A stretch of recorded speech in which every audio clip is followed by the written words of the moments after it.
Hey guys, a very warm welcome, and we are going to talk all things crude right now because that clearly has been making headlines. And remember, 80% of the world countries import crude, 20% of them produce, and almost everybody is looking at all the headlines and the events that are unfolding in the international markets. Joining me now to take us through that conversation is Peter McGuire of Exim Australia. Peter, hi, thank you so much for joining us. And while the last week was busy, the weekend was perhaps even more busier with the OPEC and allies meeting. But with them having kept the output unchanged, what are you reading between the lines? Well, Manisha, I think, and first off, welcome from Sydney. A couple of things. I think it took everyone by a little bit of surprise, that bid up 2% up in Asia trade early this morning, which was very strong for crude. And what we've seen across a lot of those base metals. So I think that there'll be further move to the upside off a number of key points. Now, I'm not expecting any surprises. The one thing that does create a little bit of uncertainty is the Russia situation and the implementation of that strategy. So I'm not sure whether Russia's going to be too keen on it. According to Novak, he's certainly not interested in it at all. G7 have got their own voices, and certainly the EU, Manisha. So it's I sit here, I contemplate. We've got our next JMMC meeting in 2 months' time. And we sit here and see how everything rolls across the next, say, 8 weeks. Peter, would you also say that OPEC perhaps did not do anything because you had this big G7 and the European Union embargo as well coming in? And while the price cap has kicked in today, what is your expectation on what unfolds from here on?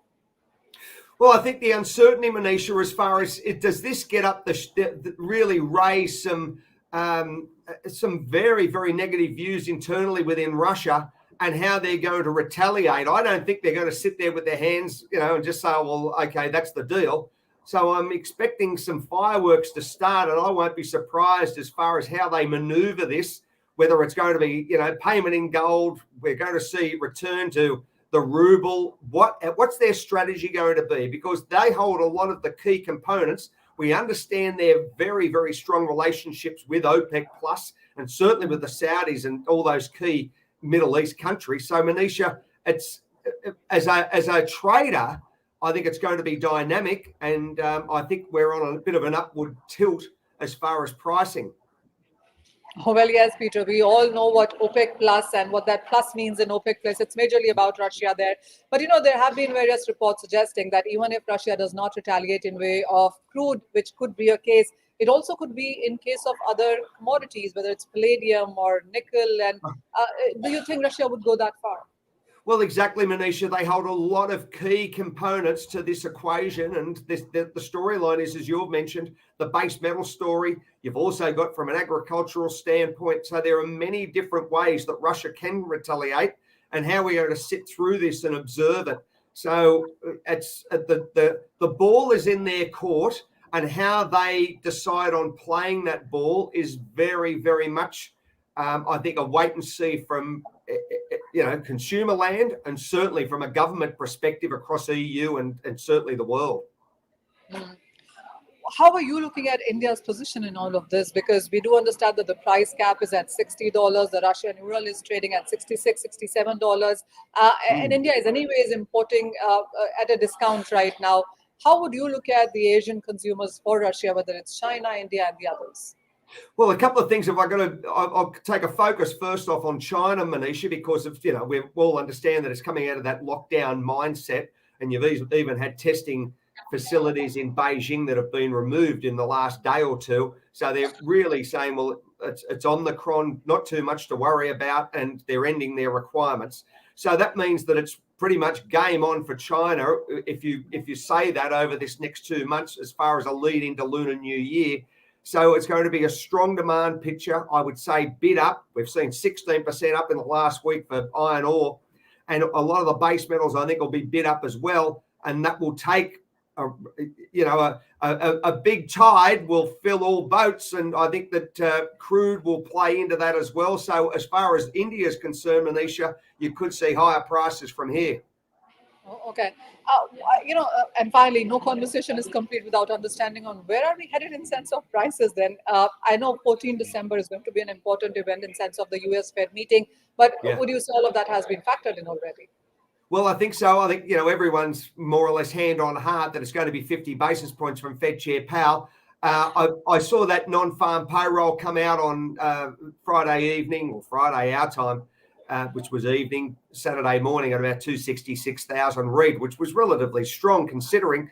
So I'm going to say that I think you'll see prices higher from here, Manisha, 87, 88 bucks for Brent in the short term, and then back through 90 for Brent. WTI will trail it by $4 or $5 or $6. And then I think that there's more momentum to the upside because of the uncertainty as far as production, certainly the storyline with Russia, and the increasing demand picture coming out of China. Oh, well, yes. And since you have such strong forecast for crude prices going forward, how much is China and the winter season demand playing a part in this? Well, it plays a big demand because we understand as far as, heating of homes and just the overall demand. People are back in their cars, Manisha. They're going to travel. They're going to holiday. They're going to, I think, be re-engaged. And you've got, a big consumption base there. Not everyone drives a Tesla. So they're all going to be hitting up for petrol, and they're all got and motorbikes. And I think the overall consumption is going to be strong. So I think that that's going to add tension to price. And the overall picture as far as production will have to increase to some point. That's where the JMMC will come in, maybe within a month or even 6 weeks. Peter, one final question. This one is on natural gas. So even as we keep discussing crude oil, natural gas is a major worry, isn't it? Because by the time you are into Feb, and that is when the European Union also is looking to start curbing Russian crude product imports, and you'll be just done winters with the inventories much at the lower side. How is natural gas looking to you from December, Jan, Feb going forward? I think that'll be bid up as well, Manisha. Certainly the European price, we all understand how heavily it's come under pressure to the downside, but I think it'll return to, with the likes of all forms of energy, will be bid up. And I think that they'll really come to, start to gain some momentum come mid-January. We're only, 5 or 6 weeks from that dateline. And then that edges into February and then to March. It's still very, very cold in Europe. I'm sure you've been there in February and March. I've been there, and it's frightfully cold. So, the demand picture is going to be very, very significant. Well, we will all keep an eye on to that one. And thank you so much, Peter, for joining us today. So more bullishness perhaps may continue. There is just so much uncertainty as well. So $90 plus kind of levels in Brent is what we are looking forward to, is what Peter tells us. Thank you so much, as always, Peter, for joining us today with your time. Thank you. Thank you, Manisha.